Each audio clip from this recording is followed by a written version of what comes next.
गीता में अर्जुन को स्वयं भगवान कह रहे हैं कि उस परमेश्वर की शरण में जा, उसके लिए उन संतों के पास जा जो तत्वदर्शी हो। इसी प्रकार हजरत मोहम्मद को उनका अल्लाह कह रहा है कि कोई और पूर्ण परमात्मा है, उसको पाने के लिए उन तत्वदर्शी संत की तलाश कर।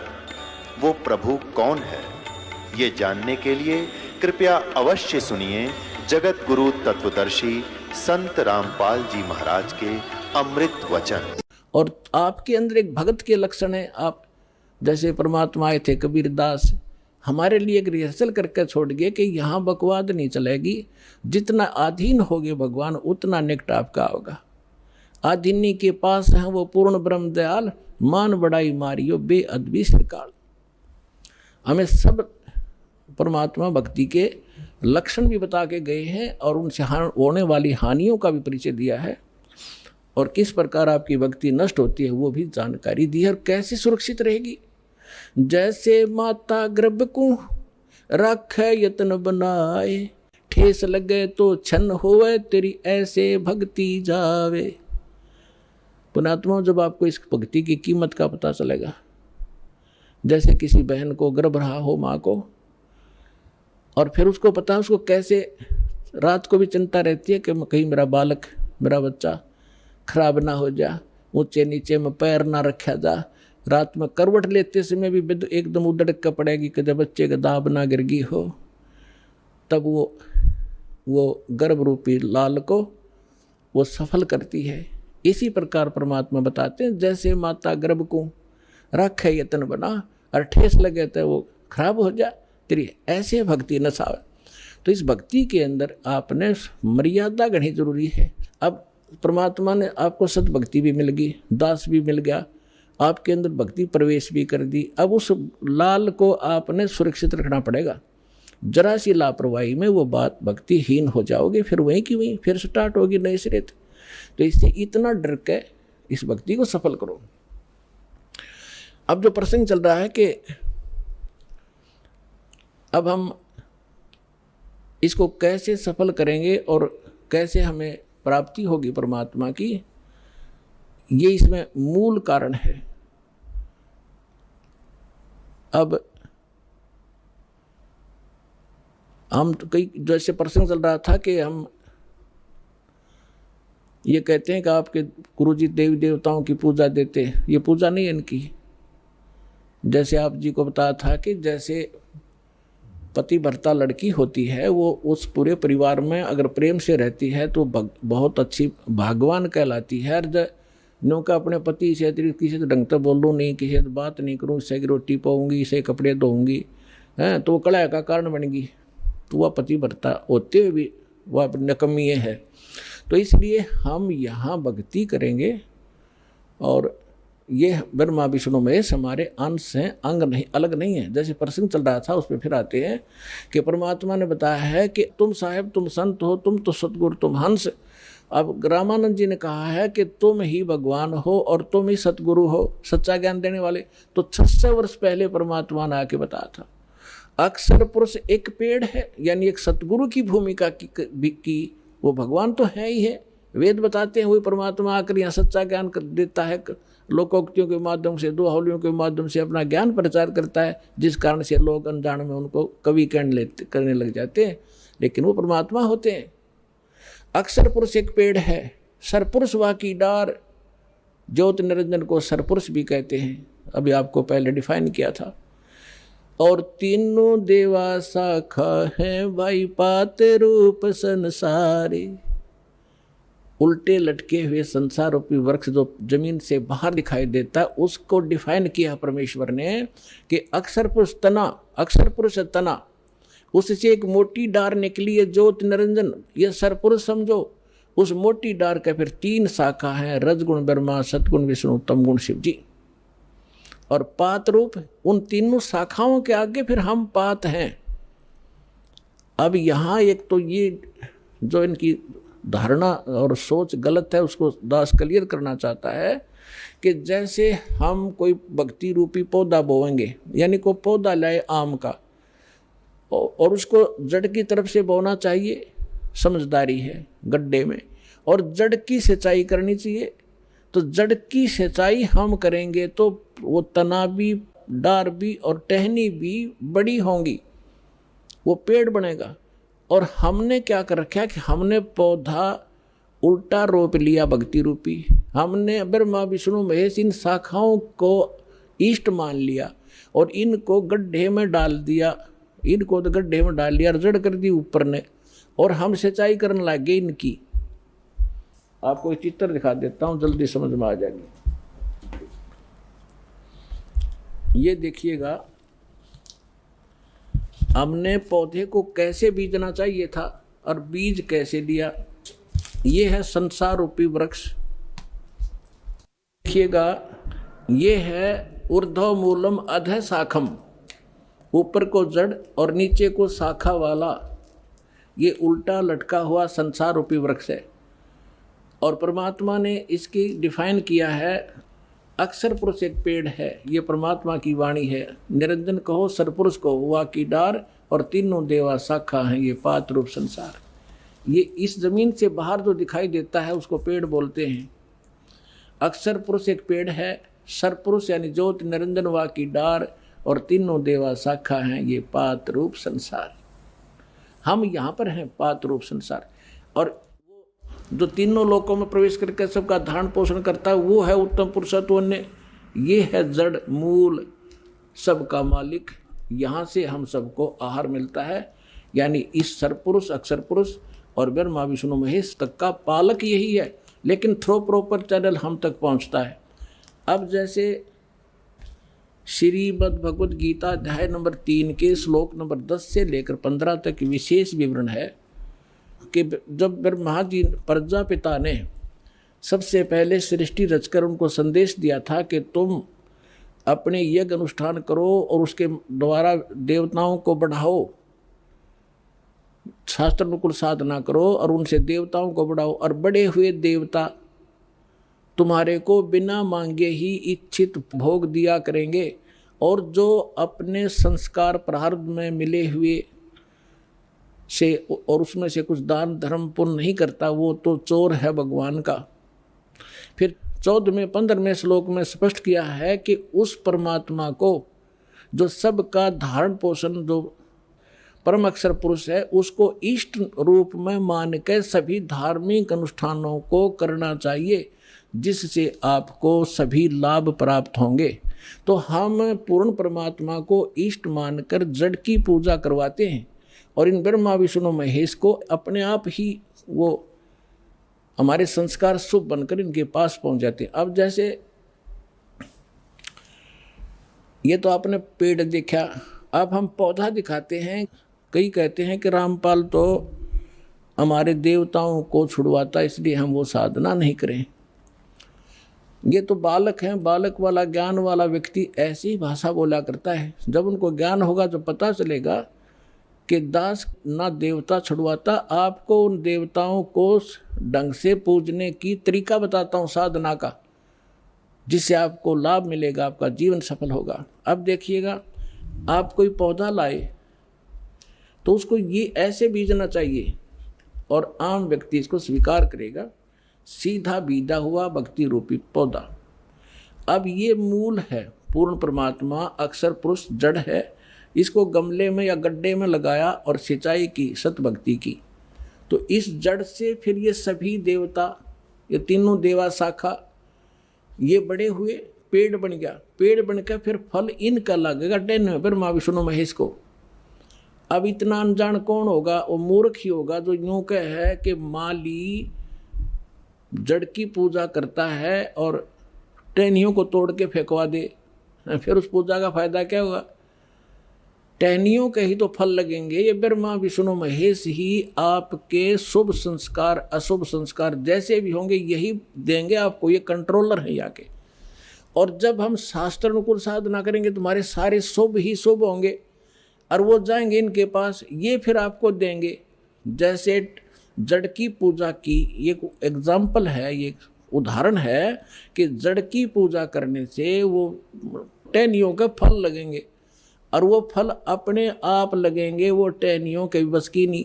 यानी आपके शुभ संस्कार होंगे तो ब्रह्मा विष्णु महेश आपको देंगे ही देंगे, चाहे आप कितना बैठे हो, चाहे जंगल में बैठे हो वहां भी जाकर देंगे आपको, ये इनका कर्तव्य बना है।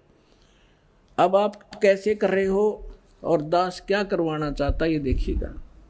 आप ऐसे कर रहे हो, आपने क्या किया है, भक्ति रूपी पौधा यानी साधना शास्त्र विरुद्ध कर रखी है। आप ब्रह्मा विष्णु महेश को इष्ट मान लिया और इसको गमले में लगा दिया टहनियों को, और इसकी इनकी पूजा शुरू कर दी, जड़ छोड़ दी। ये भक्ति रूपी पौधा आपका सूख गया, जिस कारण से आपको कोई लाभ आध्यात्मिक प्राप्त नहीं हो रहा। दास कहता आप इसको ऐसे कर लो, बस ये ब्रह्मा विष्णु महेश है, इनका फल लगेंगे इन टहनियों के, और बिना मांगे ही आपको फिर ये फल दिया करेंगे जब आप इस मूल की पूजा करोगे। एक कैसा दे सब सद है, एक कैसा दे सब सद है, और सब सद सब जावे, माली सिंचै मूल को हो, फल फूल गए। इतनी सी बात है, और ये हमारा शास्त्र अनुकूल ज्ञान है और शास्त्र अनुकूल साधना है। प्राप्त करो और अपना कल्याण कराओ।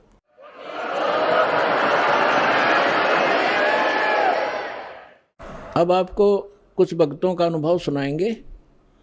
पुण्यात्माओं, सौभाग्य आपका, आपको ये अमृत वचन, ये तत्व ज्ञान सुनने को मिला, और परमात्मा की दया हुई ना। इस काल के कोल्हू में हमारे दादे मर गए, परदादे मर गए उसी परिवार पोषण में, और ये यहाँ तक लाने का कारण भी परमात्मा ही आपको मेहर कर रहा। सत्कर मान लेना ना, एक कदम भी इधर नहीं चले। दे काल इतना दुष्ट है, आपके ऊपर परमात्मा की मेहर बड़ी नज़र न्यारी है जो यहाँ पहुँच रहा है। ये सत्कर मान लेना। तो इसलिए पूरा ज्ञान सुनो, आपके हृदय में जो मैल है सारा साफ होगा, भगवान विराजमान होगा, सारे काम ठीक होंगे, आपका रोग कटेगा, आपको धन मिलेगा और मोक्ष मिलेगा, सतलोक चलेंगे। फिर कुल धनी कुल के मालिक कबीर परमेश्वर जी की असीम रजा से आप सभी पुण्यात्माएं परमेश्वर की महिमा सुनने के लिए उपस्थित हुए। आपका सौभाग्य है, आपको ऐसे समय में मानुष शरीर प्राप्त है, और उससे भी अच्छी किस्मत आपकी है कि आपको ये तत्व ज्ञान और यथार्थ भक्ति विधि प्राप्त हो रही है। तो आपकी किस्मत का, आपके शुभ संस्कारों का कोई एस्टीमेट नहीं लगाया जा सकता। ना जाने आप किन किन जन्मों में आपने ये पुण्य संग्रह किए हुए। लखबर सूरा जूझ ही लखबर सांवत दे, लखबर यति जहान में तब सतगुरु शरण ले। तो आप ऐसी महान आत्माएं किसी न किसी युग में रहे हो। आपने परमात्मा के लिए बड़े बड़े सैक्रिफाइस किए हैं, आपने राज भी त्यागे हैं, आपने बहुत बड़ी कुर्बानियां दी हैं, तब आज आपको ये शुभ समय प्राप्त हुआ है। धन्य है आपके माता पिता जिनसे जन्म हुआ।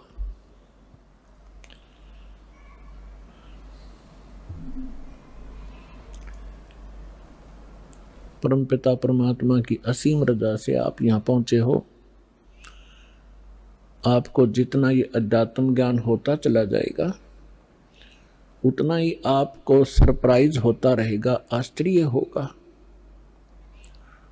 कि सचमुच सहज में भगवान मिल गए, सहज में वो ज्ञान मिल गया जिसको ऋषि महर्षि नहीं प्राप्त कर सके। ब्रह्मा विष्णु महेश को भी वो ज्ञान प्राप्त नहीं हुआ जो आज आपको भगवान ने प्राप्त करा दिया, और सहज में करा दिया। अब जो कमी रहेगी तो आपकी रहेगी। तो इसके विषय में परमात्मा कहते हैं स्वयं ही कि समझा है तो सिर दर पाओ, और बहुर नीरे ऐसा दाओ। यदि आपको ये ज्ञान समझ में आ गया कि हम कहाँ रह रहे हैं और किस उद्देश्य से हम जी रहे हैं, और हमने करना क्या चाहिए था, हम कर क्या रहे हैं, तो अब सिर पे पैर रख लो। सिर पे पैर रखना, बहुत तेज दौड़ना किसी आपातकाल स्थिति में, कहीं कहीं पैर टिका कर व्यक्ति के। तो अब आपको ऐसा समय मिला है कि इस समय रहते रहते आप अपना कर्म बना गए तो मोक्ष प्राप्त हो जाएगा, सदा के लिए झंझट मिट जाएगा। आप इस लोक में रह रहे हो, आपके बच्चे आपको कितने प्रिय हैं, आपके माता पिता आपको कितने प्रिय हैं, आपके पति पत्नी भाई बहन आपको कितने प्रिय हैं। आजीवन आप जिस संपत्ति को संग्रह करने में लगाते हो आपको कितनी प्रिय है, उसके लिए ना जाने कितने झगड़े कर देते हैं, लड़ाई कर लेते हैं, मुकदमे कर देते हैं। तो ये कितनी अच्छी वस्तु है जिसको आप इतना लगाव रखते हो, तो और फिर ये तुरंत छोड़ देनी पड़ती है, मृत्यु हो जाती है। ये क्या कारण है? जब आपका ये कारण समझ में आओगा तब आपकी रुचि बनेगी परमात्मा के पाने में और सतलोक जाने की। अन्यथा ठीक है, जैसा करोगे अन्य कहीं आपको ऐसा स्थान नहीं मिलेगा जहां आपकी भक्ति शास्त्र अनुकूल हो। और शास्त्र अनुकूल साधना करने से आपके इतने शुभ संस्कार बन जाएंगे, यदि पार नहीं हुए तो आप ना जाने कितनी बार तो देवता बनोगे इस भक्ति से। इतनी महत्वपूर्ण भक्ति है, इतनी कीमती है, इसकी इतनी वैल्यू है। और ना जाने कितनी बार पृथ्वी के राजा भी बन जाओगे अपने ही पुण्य कर्मों से। और फिर उससे भी अधिक आप फिर कुत्ते गधे सूअर भी बनोगे। तो इस झंझट से छुटकारा पाने का अब समय आ गया है। अब इसको चूकना नहीं है। बुद्धिमान व्यक्ति हो, एजुकेटेड होगे, परमात्मा ने हर तरह से रजा बख्श रखी है, आपको शिक्षित किया, सदग्रंथों से दास को परिचित किया और फिर ऐसे इंस्ट्रूमेंट बना दिए कि आप घर बैठे देख सकते हो। अब भी कोई परमात्मा प्राप्ति नहीं कर सकेगा, सतलोक जाने की इच्छा जिसकी नहीं बनेगी तो फिर वो मनुष्य के शरीर में पशु ही है, मनुष्य नहीं है। इस ऐसा ज्ञान परमात्मा ने आपके रूबरू करा दिया है।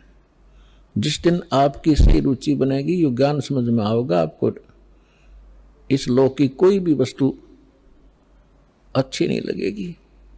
इंद्र दा राज काग दा बेष्टा, स्वर्ग के राजा की गद्दी भी आपको ऐसी बुरी दिखाई देगी जैसे काग की बींट होती है, टट्टी होती है। और अब तक हम एक सरपंच बन जाओ तो काग बीटते फिरें, एमएलए बन जाओ तो पता नहीं के बन गए, मंत्री मुख्यमंत्री बन जाओ इस छोटे से टुकड़े के, तो हमारी बुद्धि खराब हो जाती है। इस ज्ञान से सेटिंग होगी, यहाँ से इच्छा हटेगी। आपने देखे होंगे मुख्यमंत्री हेलीकॉप्टर से जा रहे थे, आगे उनके स्वागत के लिए माला लिए खड़े थे, रास्ते में क्रैश हो गया हेलीकॉप्टर और उस भगत जी के हड्ड भी ना पाए कि 3 दिन तक। तो खाक है यह जीवन। तो आपने गहराई से सोचना पड़ेगा। ये कोई डूम बाट के गीत नहीं है, परमात्मा का बता आध्यात्मिक मार्ग है। और परमात्मा कहते हैं ये कहन सुन की बात नहीं है, ये कर पाड़ने की है। पुण्यात्माओं, आपको आज के सत्संग में सुबह सुनाया था कि परमात्मा स्वयं आते हैं यथार्थ ज्ञान बताने के लिए और अपनी प्यारी आत्माओं को, अच्छी आत्माओं को मिलते हैं। गोता मारूं स्वर्ग में, जा बैठूं पाताल, गरीब दास ढूंढता फिरूं अपने हीरे मोती लाल। कबीर साहब गरीबदास साहब जी को मिले, सतलोक में लेकर गए, जहां से हम आए हैं, जहां हमारा निज स्थान है, जहां हमारे पिता रहते हैं। और वो प्रेम पिता फिर वापस छोड़ के गए उनको इस पृथ्वी पर। आंखों देखा वो वहां का नजारा, वो दृश्य, सारा दृश्य। और परमात्मा से प्राप्त उस ज्ञान से परिचित होने के बाद गरीबदास साहिब जी ने बताया कि गरीब परमेश्वर ये कह रहे थे, गोता मारूं स्वर्ग में, जा बैठूं पाताल, गरीब दास मैं ढूंढता फिरूं अपने हीरे मोती लाल। आप उस परमात्मा के वो हो हीरे और मोती, यानी बहुत ही प्रिय आत्मा हो, आप तक परमात्मा ने किसी भी माध्यम से संदेश पहुंचाया है और अपनी शरण में लिया है, आप वो पुण्यात्माएं हैं। अब जब परमात्मा यहां आए हुए थे, घर घर डोला करते थे, कहीं भी चौराहे पर खड़े हो जाते थे, एक तारा लेके अपनी अमृत वाणी को सुनाया करते थे। परमात्मा की वाणी में आत्मा को अट्रैक्ट करने का इतनी पावर है जैसे चुंबक लोहे को खींच लेती है। अब इस मालिक की वाणी को सुनकर आत्मा अपने आप जैसे खिंचाव होता है, और ऐसे परमात्मा की वाणी इसको धंधेड़ कर रख देती है, इसको विवश कर देती है सोचने के लिए, तो कर क्या रहे हो, करना क्या चाहिए था। पृथ्वीपति चकवे गए जिनके चक्र चलंत, रावण सरीखे कौन गुण भाई ऐसे गए अनंत। सर्व सोने की लंका थी वो रावण से रणधीरम, एक पलक में राज विराजी जम के पड़े जंजीरम। सुखदेव ने 84 भुगती बना पजावे खरवो, तेरी क्या बुनियाद पुरानी तू पेंडा पंथ पकड़वो।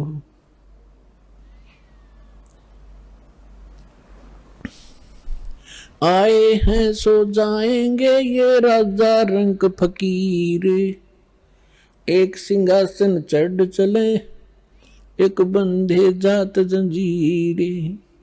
कबीर हरि के नाम बिना ये राजा रसब हो, माटी लदे कुमार के भाई घास न डाले कोई। पुण्यात्माओं, ये भगवान की बताई वाणी दास बोल रहा है, जो परमेश्वर स्वयं आकर बोलते हैं। जैसा गीता अध्याय नंबर 4 के श्लोक नंबर 32 में आपको प्रमाण बताया था कि गीता ज्ञानदाता कहता है कि वो परमात्मा स्वयं आकर अपने मुख कमल से जो ज्ञान देते हैं वो तत्व ज्ञान है, और उस ज्ञान में वो विशेष जानकारी है आध्यात्मिक यज्ञों की, यज्ञ माने धार्मिक अनुष्ठानों की, और उसको तत्वदर्शी संत ही बता सकते हैं उस परमात्मा के उस तत्व ज्ञान को। तो ये वो तत्व ज्ञान की वाणी है जो भगवान ने बता रखी है। अब हम ये समझें, क्योंकि हमने समय पर, अब मनुष्य जीवन में मनुष्य जीवन जैसी ही सुविधा प्राप्त होती है, कुत्ते के जीवन में कुत्ते वाली ही सेटिंग होएगी, तो अब हम ये भूल जाते हैं कि उस समय पर खाना मिल जाता है, जब चाहे चाय पी लें, जब चाहे दूध पी लें, हैं, भूख लगे खाना खा लेते हैं। और जब ये शरीर छूट जाएगा, क्योंकि ये मिला इसलिए था, ऐसी सुविधाएं और ऐसी बुद्धि दी थी कि आप इसमें परमात्मा पाने का प्रयत्न करें।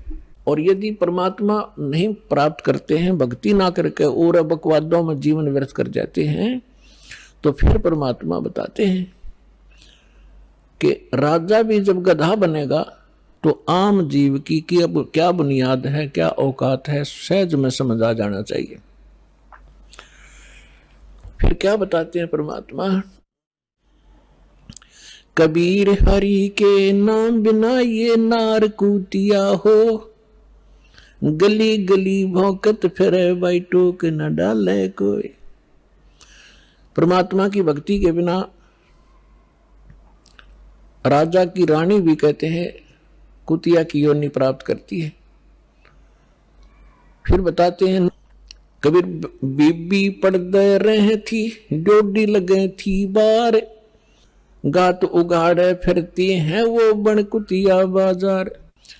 वो पर्दे की सुंदरी सुनो संदेशा मोर, गात उगाड़े फिरती हैं वो करे सरायों शोर। नक बेसर नक पे बनी पैरें थी हार हमेल, अब सुंदरी से कुतिया बनी भाई सुन साहेब के खेल।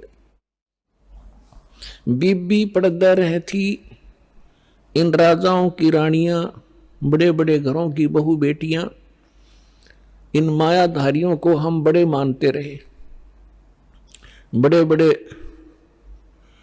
घरों की बहु बेटियां पर्दों में रहा करती थी, राजा की रानियों पर्दों में रहा करती थी, आगे उनके चौकियां लगा करती थी, कोई भी गैर व्यक्ति वहां फटक ना जा, और उसमें वो अपनी इज्जत माना करते थे।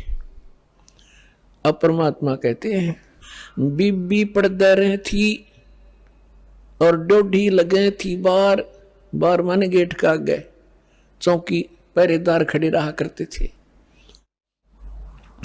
और गात उगाड़े फिरती हैं वो बनकुतिया बाजार, वो पर्दे की सुंदरी और सणो संदेशा मोर, अब गात उगाड़े फिरती हैं वो करे सरायों शोर। नकबे सर नकबे बनी वो पैरें थी हार हमेल, और सुंदरी से कुतिया बनी, कैसा स्वरूप बिगड़ गया, और सुन साहेब के खेल। अपने आत्मा ये बातें कोई कहने और सुनने तक सीमित नहीं रखनी है, इनको अपने हृदय में जचाना है और इस पे बहुत विवेचन करना है। परमात्मा ने ये शब्द क्यों कहे? विचारणीय विषय है कि जो बड़े घरों की बेटियां बहुएं, उनको घर से बाहर जाना अलाउड नहीं था, उनकी इज्जत का नाश हुआ था, और जिस कारण से वो सत्संग और संत के विचारों से वंचित रही। जब वो रानी थी, सुंदर गहने पहना करती थी, आभूषण पहना करती थी, काजू किशमिश और बादाम युक्त हलवे और खीर खाया करती थी, क्योंकि उनके पूर्व जन्म की कमाई शुभ संस्कार उनके साथ थे। भविष्य में कोई चार्जर लगा नहीं, भविष्य में कोई उनको ऐसा संत मिला नहीं, भक्ति करने ज्ञान सुनने का कोई अवसर ना मिलने से उन्होंने मानुष जीवन बर्बाद कर दिया। काजू किशमिश बादाम के हलवे खीर खाया करती थी और झूठा छोड़ा करती थी, उनकी नौकरानियां खाया करती थी। एक परमात्मा की भक्ति ना करने से वो अगले जन्म में कुतिया की योनि में जाती है। अब कुतिया के जीवन से आप खूब परिचित हैं, फिर भी परमात्मा ने आगे बताया है कि वही रानी जो पर्दों में रहा करती थी, जिनकी इज्जत नाश हो जाती जब सत्संग में चली जाती थी, अब वो इज्जत कुतिया बनकर घूम रही है, निवस्त्र हो रही है। तो परमात्मा कहते कुल करने के कारण जो जीव गया बिगो, इसने अपना भट्ठा बैठा लिया इस लोक लाज के कारण। और जब ये कुल के कर लेगा, जब तू चार पाया का हो, गधा बनकर कुतिया बनकर घूमोगे, जब ये तेरा खानदान तुझे क्या सहारा देगा?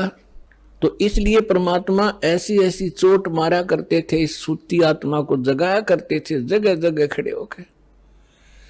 और आत्मा इतनी अचेत कर रखी है इस काल ने, पहले तो ज्ञानहीन बनाई और फिर मोह ममता में फंसा रखी, तेरा बेटा या तेरी बेटी, ये तेरी कार या तेरी कोठी, और काम नहीं करेंगे।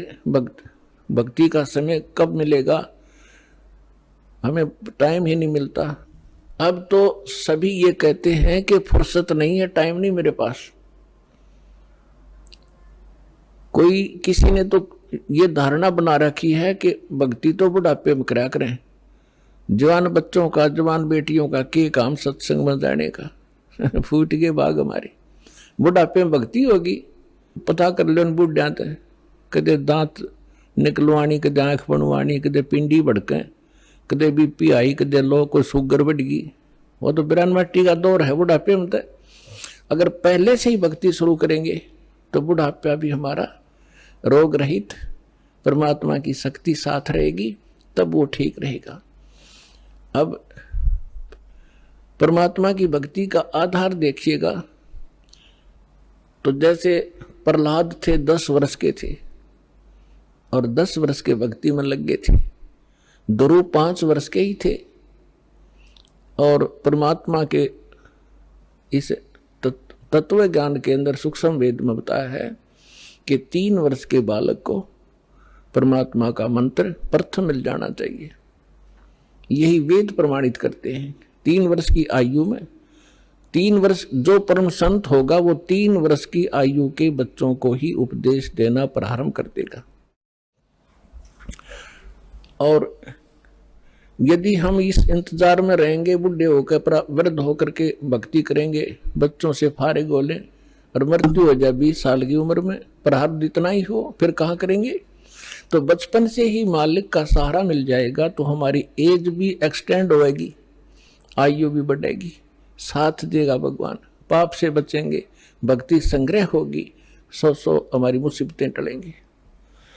तो यहाँ परमात्मा बताना चाहते हैं कि अभी तक हमें तत्व ज्ञान ना मिलने से हम लोकवेद, दंत कथा और अपने अनुसार ही सब ज्ञान विचार व्यक्त किया करते थे जो व्यर्थ थे।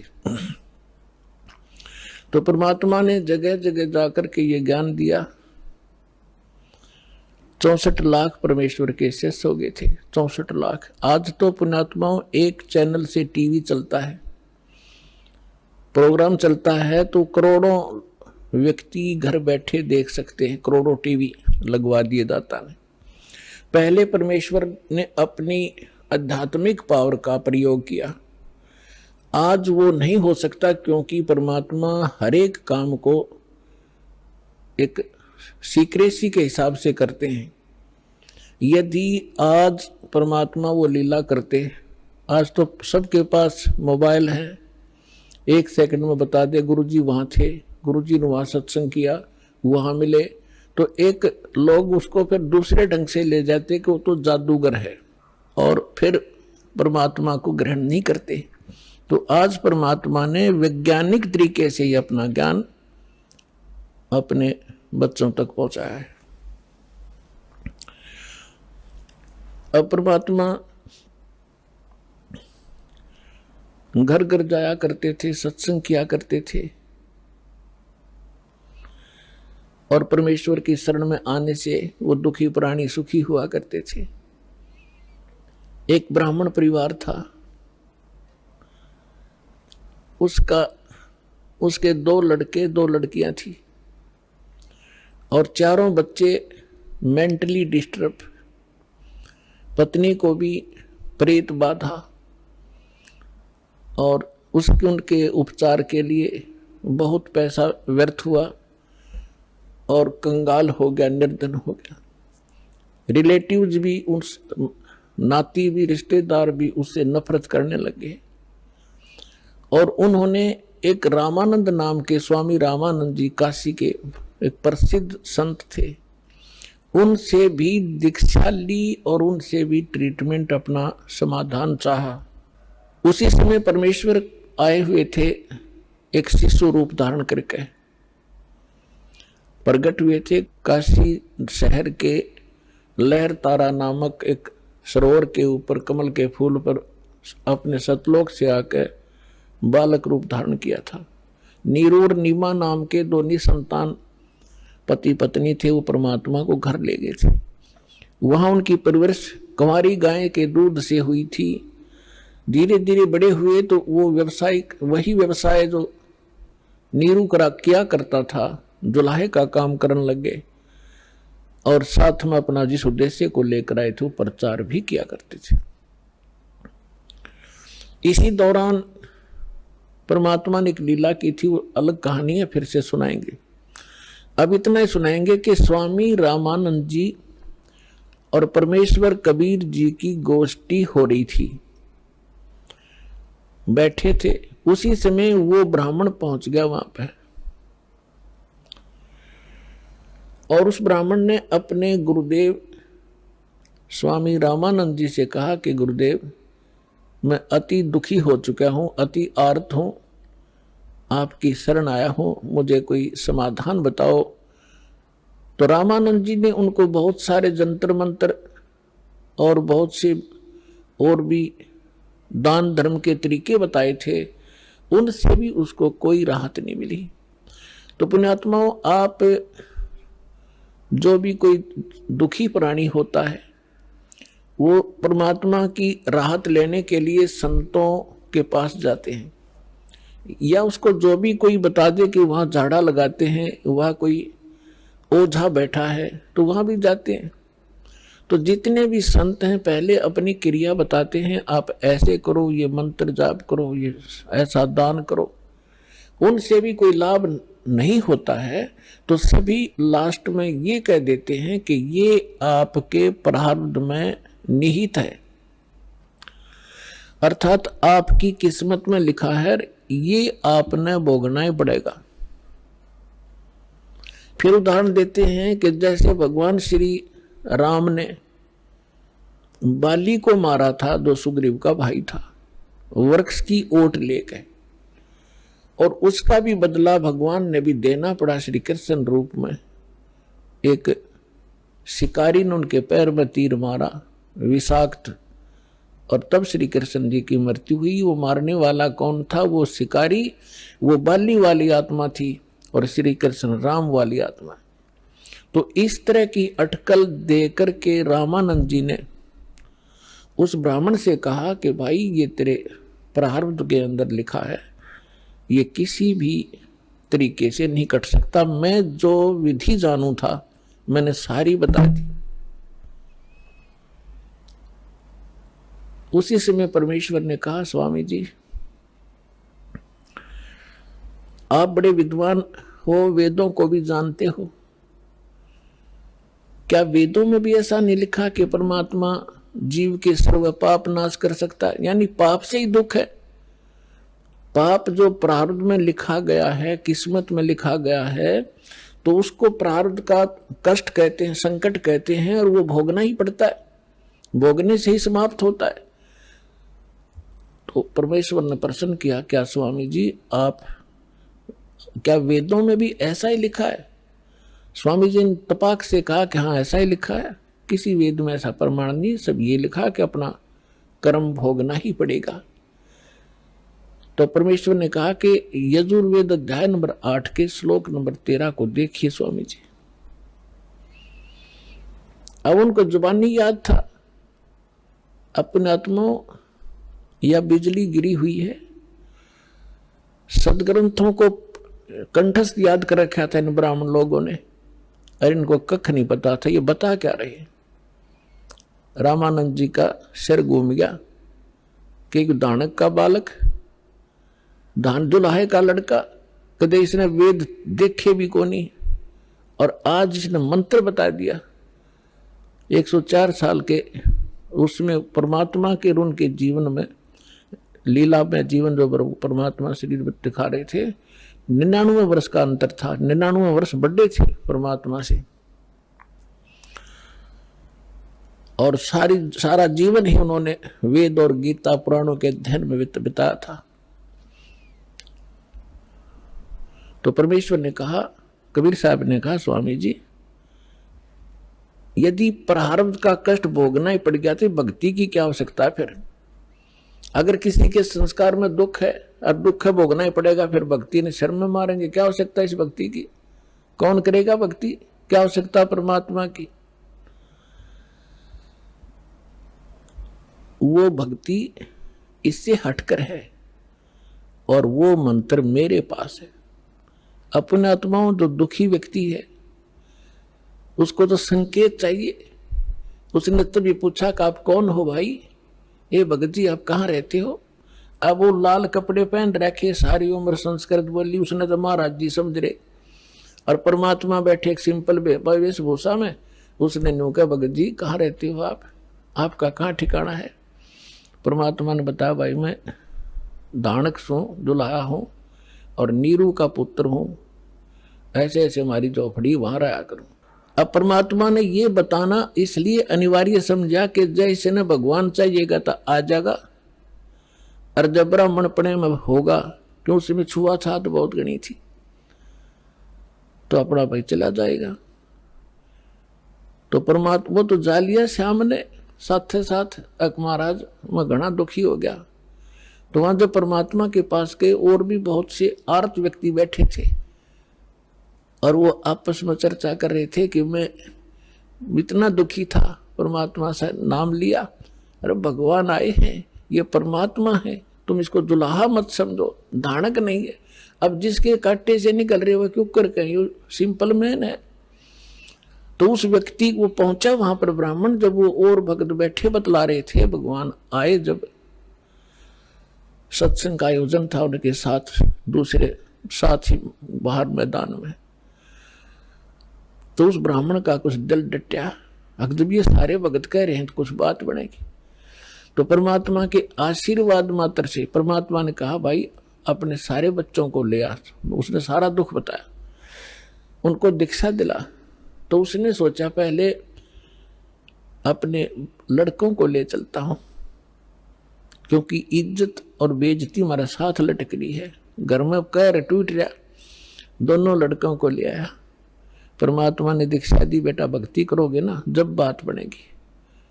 केवल आशीर्वाद से भी सुख दे देते, लेकिन वो तो एक का दुख टड़ा, आगे जीवन में पता नहीं कितने दुख है आपके। परमात्मा ने नाम दिया, दोनों बच्चे ऐसे स्वस्थ हो गए जैसे कदे दुख था ही नहीं। अपने आप उठ के गए, उन्हें लाया था बैठा बैठा कर, तो उनको एकदम खुशी की लहर आ गई। फिर अपनी बेटियों को, पत्नी को, सबको नाम दिलाया। परमात्मा के आशीर्वाद से सब ठीक हो गए, स्वस्थ हो गए कुछ ही दिनों में। और फिर घर का काम भी उसका बहुत अच्छा चलने लगा। अब वो जहां भी जिसने मिला है उसी को कहे कि भगवान आए हैं, चलो वहां पर परमात्मा आ रहे हैं। जुलाहों की कॉलोनी में भगवान उतर रहे हैं, पर उसकी कौन सुने ब्राह्मण। तो पुण्यात्माओं, एक समय एक सर्वानंद नाम के ब्राह्मण थे, और उसने चारों वेदों, 18 पुराणों, गीता, इन सभी को कंठस्थ याद कर रखा था। और उसने अपने वक्त के सभी ब्राह्मणों को, सभी विद्वानों को शास्त्रार्थ में पराजित कर दिया। तो उसके मन में एक धारणा आई कि मैं अपना नाम सर्वानंद की जगह सर्वाजीत रखवाऊंगा, अपनी मां से कहता हूं। उसने सभी को हरा दिया। उधर से वो ये विचार कर रहा था। दूसरी ओर क्या हुआ कि उसकी माता, जो सर्वानंद की माता जी थी, उसका नाम शारदा था, ब्राह्मणी, और वो भी ऐसे ही अपने प्रारब्ध के कर्म को भोग रही थी। अब ब्राह्मण होने के नाते, और अब उसका पुत्र विद्वान, जिसने सब विद्वानों को पराजित कर दिया, अपने पुत्र से भी सारे जंतर मंत्र, जो भी गायत्री मंत्र वगैरह अनुष्ठान बताए बेटे ने, वो भी कर लिए। और भी जिसने भी जहां कोई महापुरुष संत तपस्वी बताया वहां भी चली गई, लेकिन उसको कोई राहत नहीं मिली। बहुत बुरी बेचैनी रहे, ना भूख लगे, चारपाई पकड़ रखी, अस्थि पिंजर शेष दिखाई दे। उधरती एक परमात्मा की शिष्या, एक बहन ब्राह्मणी, एक बहन चली गई, ब्राह्मणी नहीं वैसे एक बहन चली गई किसी कामवश, अन्य जाति की, श्रवण जाति की। तो उसने पूछा कि शारदा कुशल है। उसने चारपाई पे पड़ी पड़ी ने देखा और कहा, बहन कहाँ कुशल हूँ, अंतिम सांस गिन रही हूँ, बहुत परेशान हूँ, काफी वर्षों से असाध्य रोग से पीड़ित हूँ। वो परमात्मा की शिष्या लड़की कहने लगी कि बहन कहीं दिखाया नहीं आपने, कि सभी डॉक्टर दिखा लिए, वैद्यों से चेक करा लिया, और कोई साधु संत आसपास नहीं छोड़ा। सभी ने कह दिया कि तेरे प्रारब्ध का कष्ट है, तेने भोगना ही पड़ेगा। तो उस बहन ने कहा कि यदि आप बुरा ना मानो तो मैं बताऊं, एक महापुरुष आ रहे हैं। वो कहने लगी, बोलो कौन है। कि मेरे गुरुजी से दीक्षा ले लो। मैं भी पहले बहुत परेशान थी, आपसे भी बुरी हालत थी मेरी नहीं, मेरे बच्चों की भी स्थिति थी, मेरे पति को भी तकलीफ थी, प्रेत बाधा थी, और मुझे असाध्य रोग था। उस गुरुजी से दीक्षा लेते ही और हम कति स्वस्थ हो गए। 2 वर्ष हो गए हम अपना जीवन जी रहे हैं, अपनी नींद सोते हैं, अपनी नींद उठते हैं। तो बैठ गई शारदा कि भाई आज कुछ आशा की चिंगारी नजर आ रही है। तो उसने पूछा, कौन है आपके गुरुजी, मुझे बताओ। तो उस बहन ने बताया कि कबीर नाम है उनका, और जुल्हा कॉलोनी में रहते हैं। कहने लगी वे मैं तो दुल्हा धानक है, वो कहाँ दुल्हा है, धानक है, उल्टी है लेट गई नो की नो चारपाई पे। नहीं, हम ब्राह्मण है और वो एक धानक, इज्जत का नाश हो जा, मैं नाम नहीं लूँ। तो उस बहन ने बहुत कहा कि देखो हमने ज्ञान सुना उस परमेश्वर का, आज आप ब्राह्मणी हो और मृत्यु के बाद आप अन्य जाति में भी तो जन्म ले सकते हो, आप पशु योनि में भी तो जाओगे, तब कहाँ जाएगी या जाति तेरी। तो कहने लगी बहन तू जा, बस फालतू बात ना करे, इससे अच्छा तो मौत ताजा वो अच्छा है।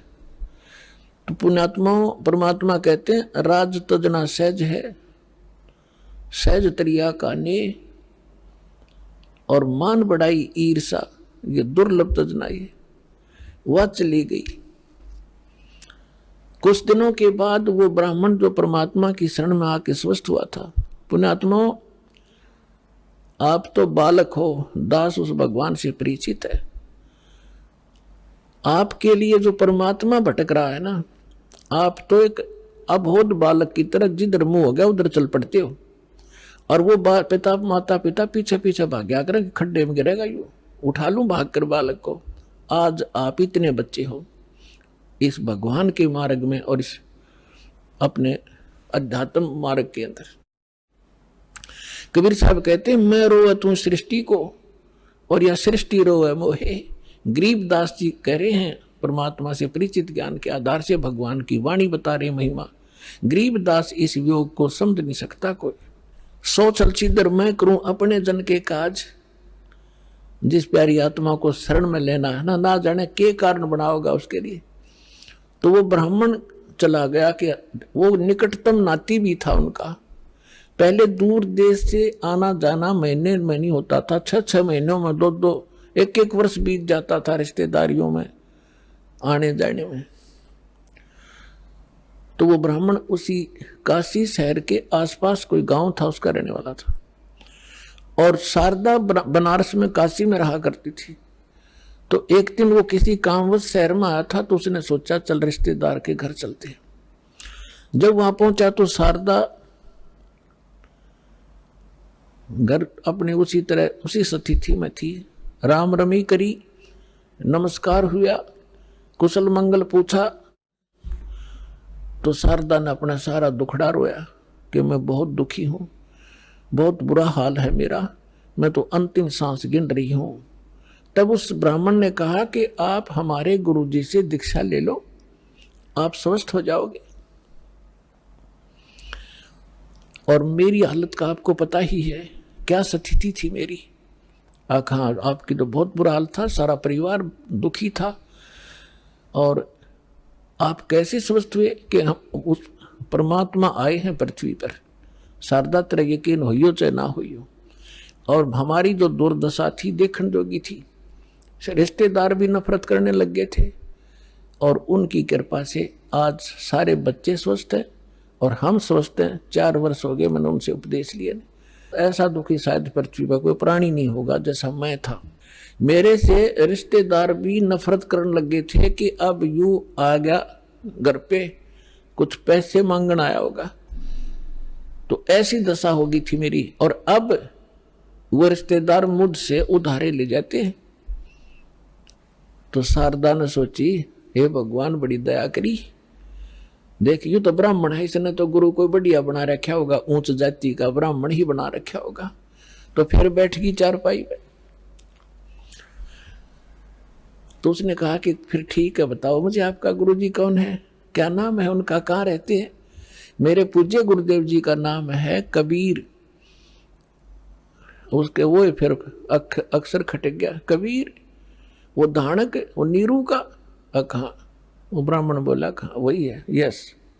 तो शारदा बोली तेरी शर्म भाजगी, इतनी इज्जत का नाश कर दिया, ब्राह्मण होकर धानक गुरु बना लिया, डूब कर मर जा की तय। ये 36 लागी सुनान।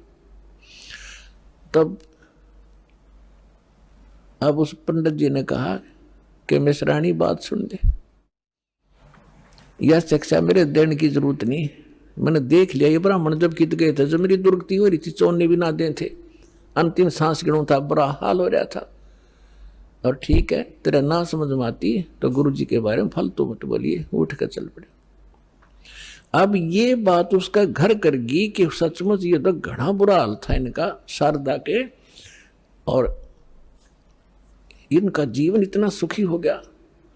अब वो सोचन पर विवश हुई तो वो काफी देर सोचती रही कि ये क्या बनी। अरे काल ने तो ऐसे ऐसे बना रखे हैं किले जाति के, ऊंच नीच के। काल ने तो इतना जबरदस्त जाल फैला रखे अपने आत्माओं, परमात्मा बिना यो टूटे नहीं। अब आप देख रहे हो परमात्मा ने सबसे पहले यह बीमारी काटी कि अब आप देख रहे हो कोई छुआछात नहीं, ऐसी दया करी। ना तो एक बाड़िया और थी अपने ही समाज में थी, हिंदुआई में थी, और तो देखी जाओ बाद की देखो दूसरे मजबानों थे, तो यह समाप्त करी। और उस समय ये एक जबरदस्त किला बना रखा था जाति का। अब क्या हुआ, परमात्मा कच्चा काम नहीं छोड़ते। जो जन मेरी शरण है ताका हूं मैं दास, और गेल गेल लाग गया फिर जब तक धरती आकाश। अब क्या किया मालिक ने, जिस मोहल्ले में वो शारदा रहा करती थी उसी में परमात्मा का एक भक्त रहता था, थोड़ी सी दूरी पे।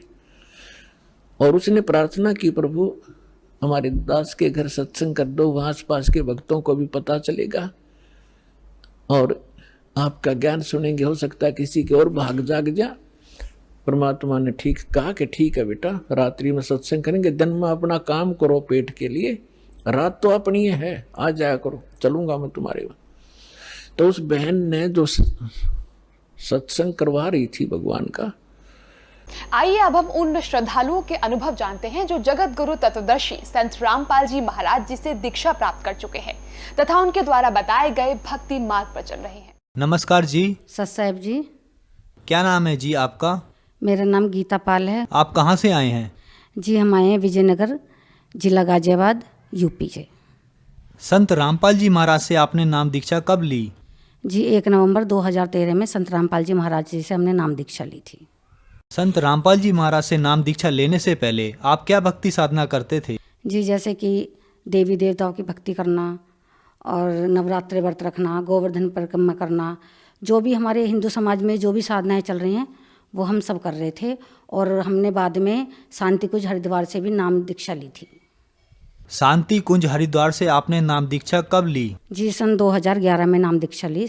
आपने हिंदू रीति रिवाज के अनुसार साधना की तथा शांति कुंज हरिद्वार से नाम दीक्षा ली। इन सभी भक्ति साधनाओं से आपको क्या लाभ हुए?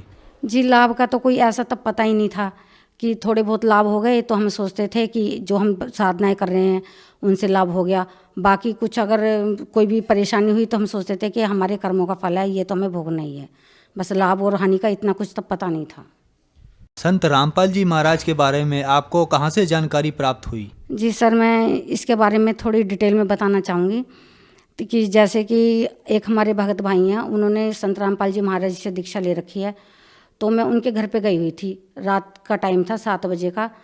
तो जब मैंने उनके घर में जाके गुरु गोविंद सिंह की तस्वीर लगी हुई है, परमात्मा संत रामपाल जी महाराज की, तो वो तस्वीर देखी तो मैंने पूछा कि ये कौन है। तो उन्होंने बताया ये हमारे गुरुजी हैं संत रामपाल जी महाराज, और ऊपर कबीर साहिब हैं जो पूर्ण ब्रह्म के रचयिता हैं, पूर्ण ब्रह्म हैं। तो सर ये बात सुन के थोड़ा अटपटा सा लगा, जो समाज में धारणा बनी हुई है, हम तो एज इट इज़ इनको एक कबीर दास से फेमस कर रखा था जो जनता ने, तो हम तो इनको यही सोचते थे कि ये एक कवि हैं और एक संत की भूमिका कर रहे थे, बस इससे ज़्यादा हमें कुछ नहीं पता था। तो जब सर उनके घर पे गए तो उन्होंने हमें सृष्टि रचना सुनाई और ज्ञान गंगा बुक दी, और फिर हमने वो ज्ञान गंगा बुक पढ़ी और हमने अपने हस्बैंड को पढ़ाई, मेरे हस्बैंड ने भी पढ़ी। तो वो ज्ञान गंगा बुक पढ़ के सृष्टि रचना जब हमने पढ़ी तब हमारे समझ में आया कि क्या गलत है और क्या सही है। और अब तक हम जो भक्ति कर रहे थे, हम जो शास्त्र विरुद्ध साधना कर रहे थे, हम वही साधना कर रहे थे। और उस किताब को पढ़ने के बाद हम संत रामपाल जी महाराज जी की शरण में आए। संत रामपाल जी महाराज से नाम दीक्षा लेने वाले श्रद्धालुओं को बहुत से लाभ प्राप्त होते हैं, तो क्या आपको भी कोई लाभ प्राप्त हुए? हाँ जी, हमें लाभ प्राप्त हुआ। जैसे कि पहले हम देवी देवताओं की, इनकी शिव जी की, इनकी साधना कर रहे थे। इन साधनाओं को करते करते हमारी फाइनेंशियल कंडीशन इतनी ख़राब हो गई थी सर। हमारे पास 2-2 3-3 गाड़ियाँ थी। हमने टाटा एस नई गाड़ी खरीदी थी, वो 6 महीने में एक्सीडेंट हो गई और वो गाड़ी बिल्कुल ख़त्म हो गई। और जो 2 गाड़ियाँ थी वो भी उसी के भरने में चली गई। जो उसका पैसा था उन दोनों गाड़ी का वो भी उसमें चला गया उसको ठीक करने के लिए। फिर उसके बाद भी वो ठीक नहीं। और उसके बाद मेरे हस्बैंड को कैंसर की बीमारी हो गई और 6 इंच की गांठ हो गई मेरे हस्बैंड को पेट के अंदर। और हमने पंत हॉस्पिटल में दिखाया तो वहाँ पे मेरे हस्बैंड की MRI, CT स्कैन सब कुछ हुआ और उन्होंने बोला हम एंडोस्कोपी करेंगे और इनका एक पीस लेके टेस्टिंग के लिए भेजना पड़ेगा और शायद अगर ज़रूरत पड़ी तो इनका ऑपरेशन भी करना पड़ेगा।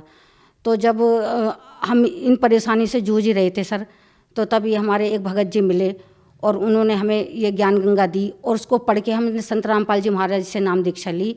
उसके बाद मेरे भगत जी जब वहाँ पे बरवाला आश्रम में गए तो उन्होंने संत रामपाल जी महाराज से प्रार्थना की कि गुरुजी मेरे को पेट में एक गांठ है।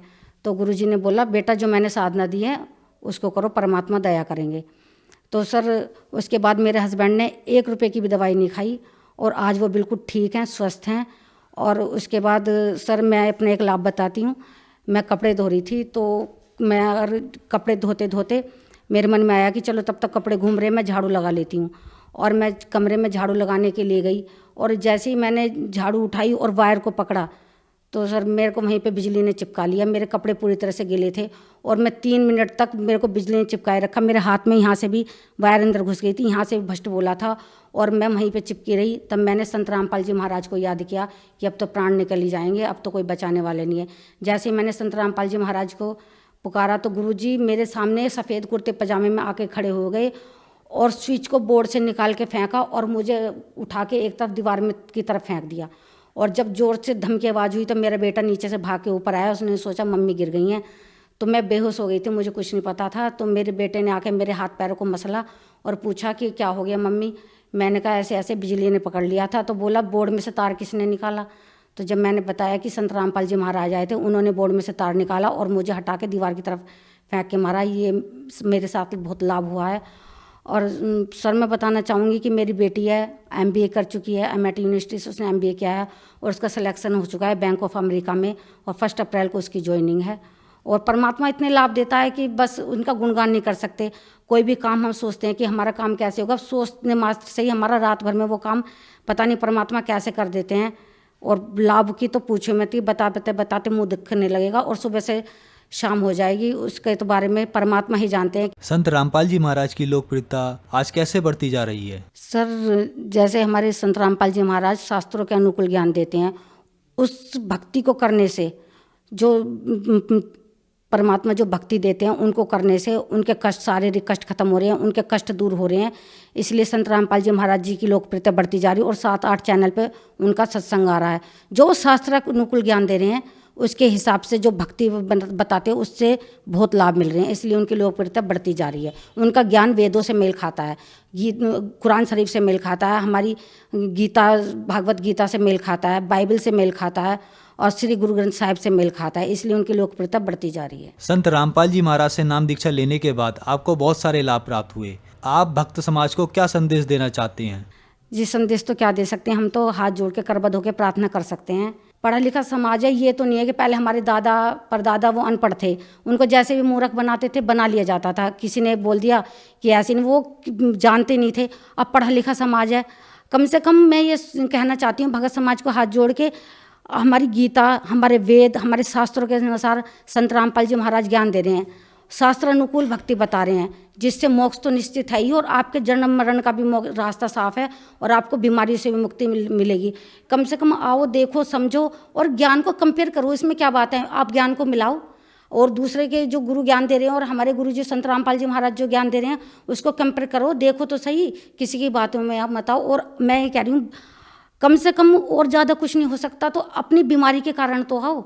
हमारे यहाँ पे गुरुजी संत रामपाल जी महाराज जो कैंसर है उसको भी काट रहे हैं, किसी की किडनी खराब है उसका भी रोग काट रहे हैं, किसी को हार्ट अटैक की प्रॉब्लम है उसको भी ठीक कर रहे हैं, सारी बीमारियों का निवारण कर रहे हैं और मोक्ष का रास्ता मिल रहा है।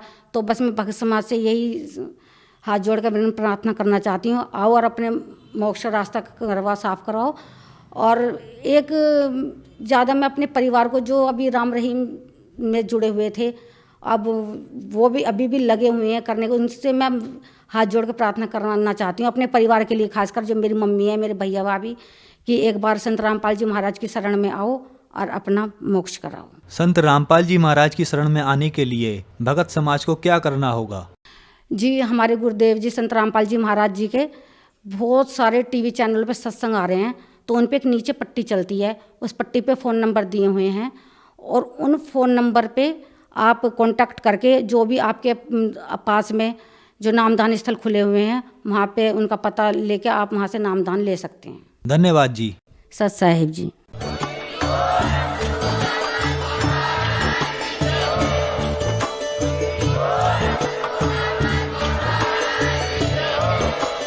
आप सुन रहे थे जगत गुरु तत्वदर्शी संत रामपाल जी महाराज जी के मंगल प्रवचन। अधिक जानकारी के लिए विजिट कीजिए हमारी वेबसाइट www.jagatgururampalji.org। संत रामपाल जी महाराज जी के शुभ आशीर्वाद से पूरे विश्व भर में 500 से भी ज्यादा नाम दीक्षा केंद्र हैं, जिन पर संत रामपाल जी महाराज जी द्वारा ऑनलाइन निःशुल्क नाम दीक्षा दी जा रही है। अपने नजदीकी नाम दीक्षा केंद्र का पता करने के लिए संपर्क करें 8222880541।